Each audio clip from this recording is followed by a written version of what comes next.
Bonjour chers frères et sœurs. Météo politique ivoirienne demande simplement aux conseillers d'Alassane Ouattara, aux procureurs Oumar et autres, de donner plus d'informations à Ouattara sur l'équilibre de la terreur au niveau international.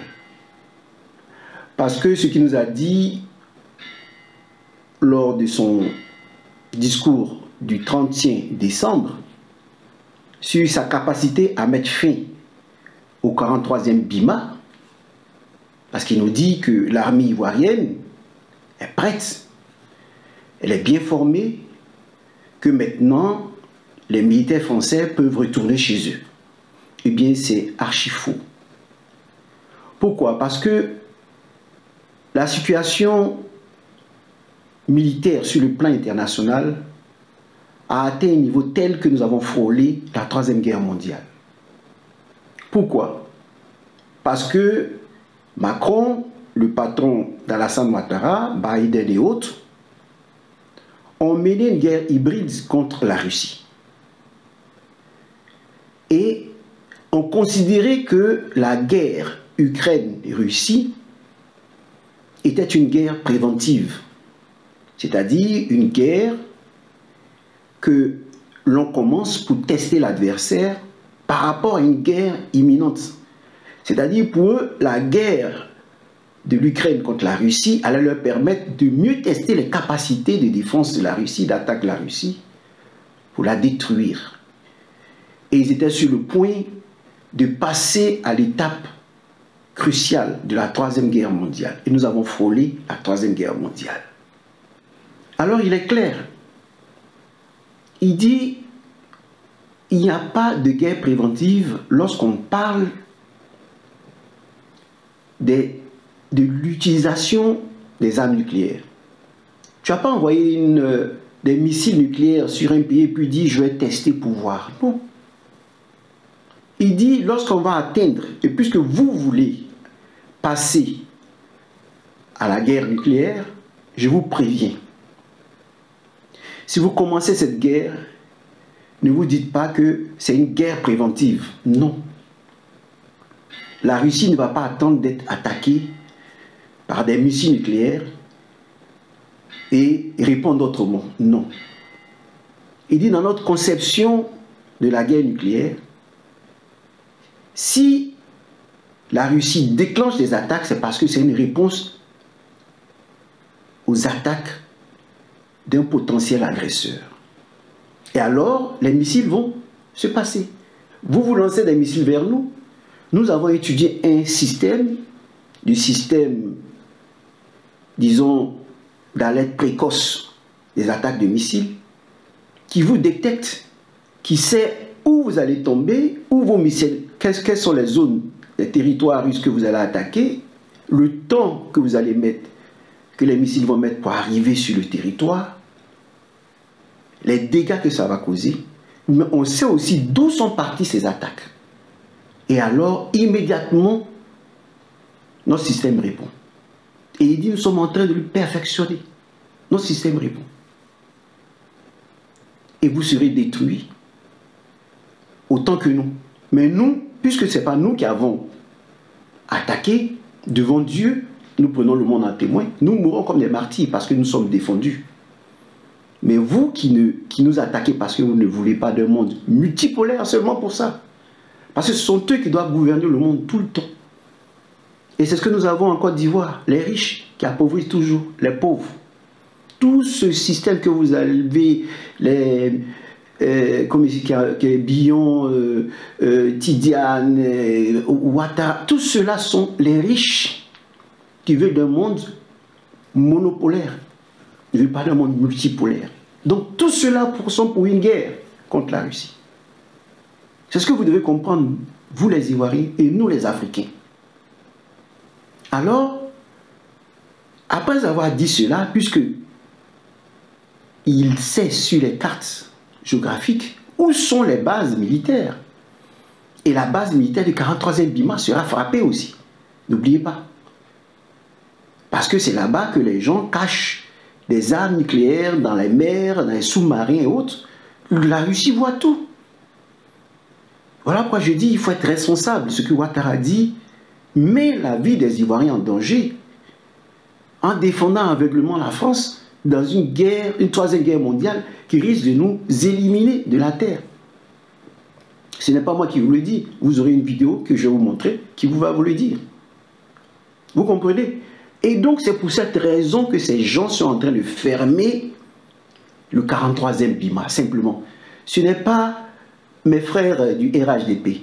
Parce que nous sommes frères. Nous vivons sur le même territoire, même si vous ne comprenez pas. Nous sommes frères. Si vous mettez en prison Gala Kolebi, mettez les clous dans le ventre de Zadi Guillaume, mais sachez que nous sommes frères. Et vous ne savez pas ce que vous faites. Parce que Ouattara est en train de nous conduire vers le chaos. Donc ce 43e BIMA qui est fermé, ce n'est pas Ouattara qui décide la fermeture du 43e BIMA. C'est la France qui veut changer de stratégie. Parce que tous ces sites militaires sont connus par la Russie. Et la Russie a dit, vous nous attaquez, on vous attaque.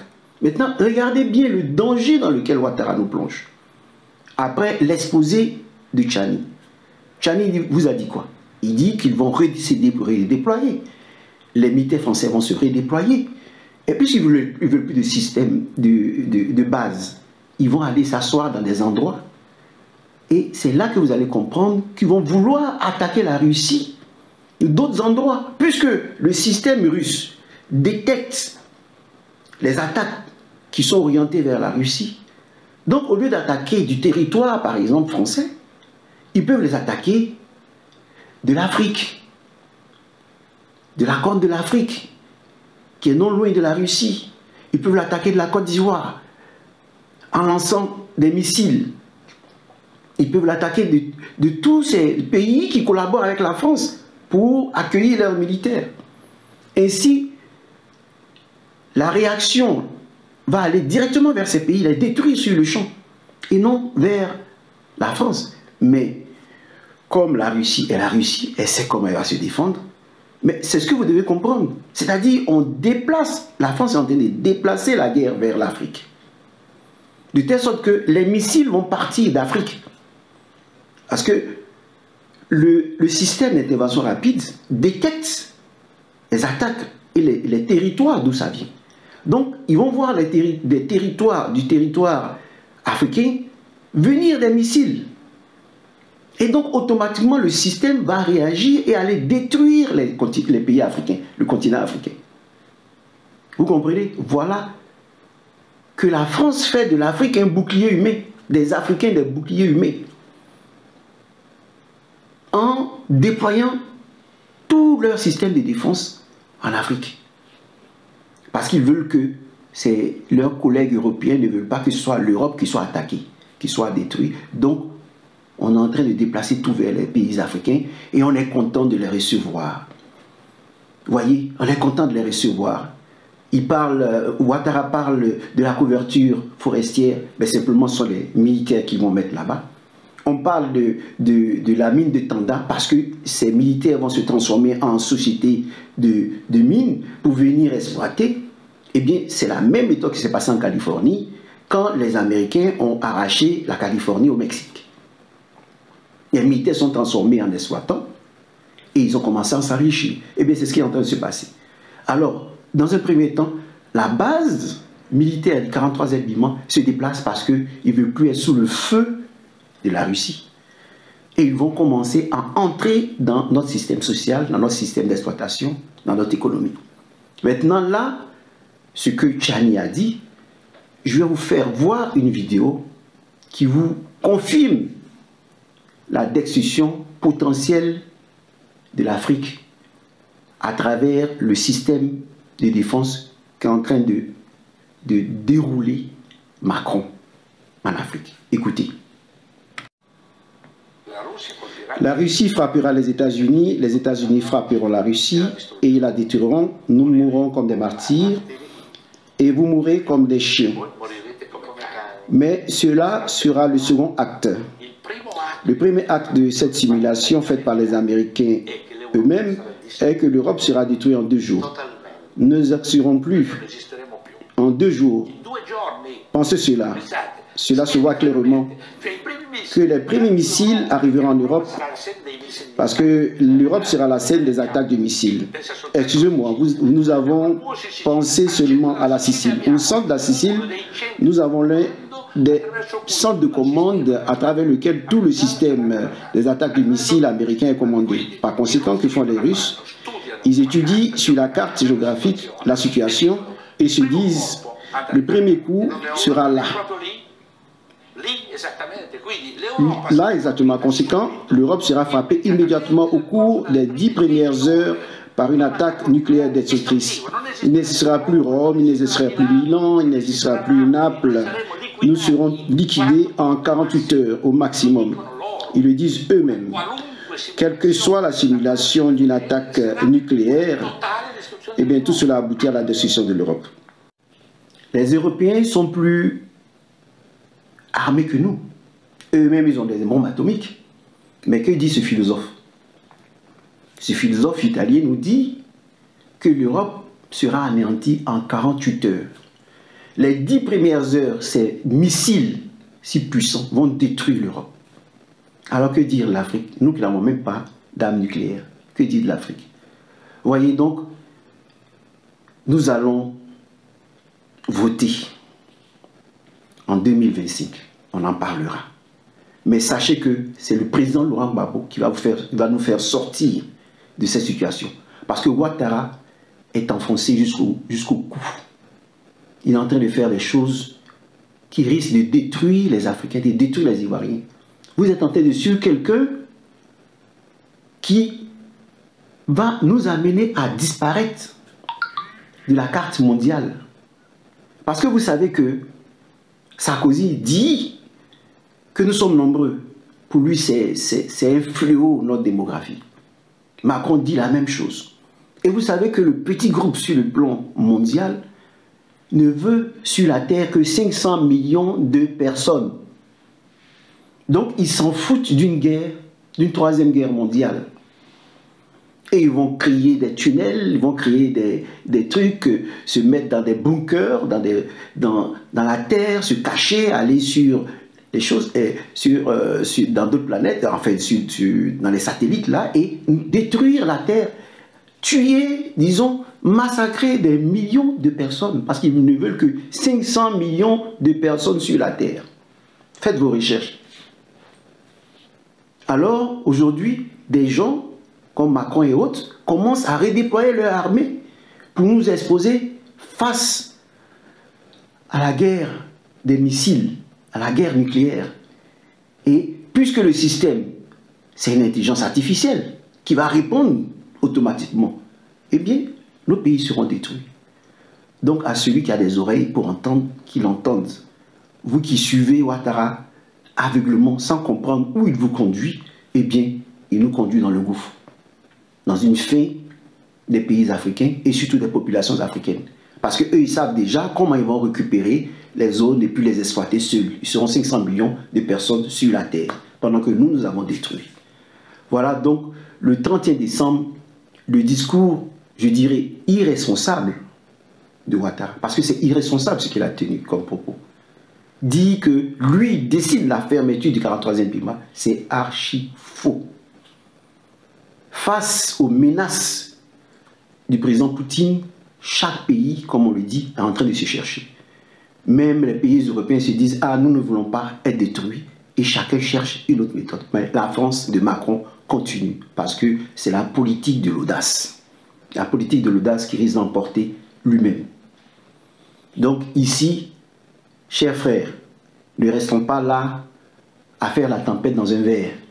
Oui, c'est Gbagbo, c'est pas Gbagbo, oui, c'est Nadi, c'est pas Nadi, oui, c'est telle personne. Non, le problème est plus grand que nous. Donc, il nous faut nous mettre ensemble pour lutter pour nos générations futures, parce que nous risquons d'être rasés de la terre, pendant que nous nous battons pour des miettes. Le départ des soldats français de la Côte d'Ivoire fait l'actualité un peu partout en Afrique. Quoi de plus normal quand on sait que le cœur du système France-Afrique se trouve actuellement en Côte d'Ivoire? Pour les avertis de la politique africaine, nous savons que le président actuel de la Côte d'Ivoire, Alassane Ouattara ne peut pas s'en passer des soldats français quand on sait qu'il aura besoin d'un grand nombre de forces armées pour protéger son pouvoir.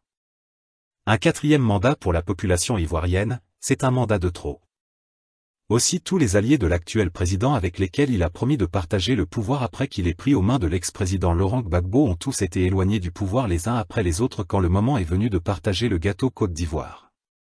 Mais ce qui fait plus peur au gouvernement actuel, c'est la vengeance d'un peuple qui a longtemps été martyrisé, exploité et chassé peu à peu de ses terres sous des lois fallacieuses dans le seul but d'installer des étrangers venus de partout à travers le monde pour remplacer les Ivoiriens, ce beau peuple hospitalier. Alors le départ volontaire des soldats français de la Côte d'Ivoire est chose impossible. Car quitter la Côte d'Ivoire, c'est mettre fin à la France-Afrique, un système qui a longtemps fait ses preuves et qui a permis aux dirigeants français de maintenir la France dans le rang des puissances du monde. Alors, avons-nous crié trop tôt victoire après l'annonce des dirigeants tchadiens et sénégalais au sujet du départ des troupes françaises de leur territoire? Tout compte faire, une femme ne peut indéfiniment cacher sa grossesse, tôt ou tard le ventre apparaîtra au grand jour. Mais que les dirigeants ivoiriens, sénégalais et tchadiens se jouent des Africains, tôt ou tard les dirigeants français leur rappelleront que les pays n'ont pas d'amis, ils n'ont que des intérêts.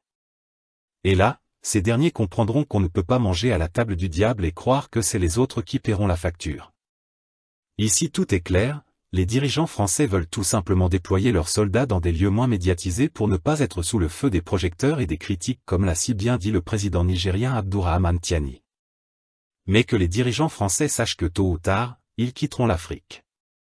Il est aussi bon de savoir que depuis l'arrivée des réseaux sociaux, l'information n'est plus la chasse gardée de qui que ce soit comme ce fut le temps quand la France contrôlait presque toutes les chaînes de télévision et de radio de la zone francophone. Aujourd'hui l'Occident n'est plus le centre du monde. Devant nos yeux un nouveau monde se dessine et la majorité des habitants du monde réclament un monde multipolaire, ce qui n'est pas du goût de nos partenaires français qui cherchent comme dans leur habitude à se proclamer maîtres du destin des Africains devant les institutions internationales. Avec une population qui augmente et le soutien des autres puissances qui cherchent aussi à se faire leur part du gâteau africain, l'Afrique a une occasion de se faire une place dans ce nouveau monde multipolaire. Et les élections de 2025 en Côte d'Ivoire sonneront comme la fin de la présence des soldats français en Afrique.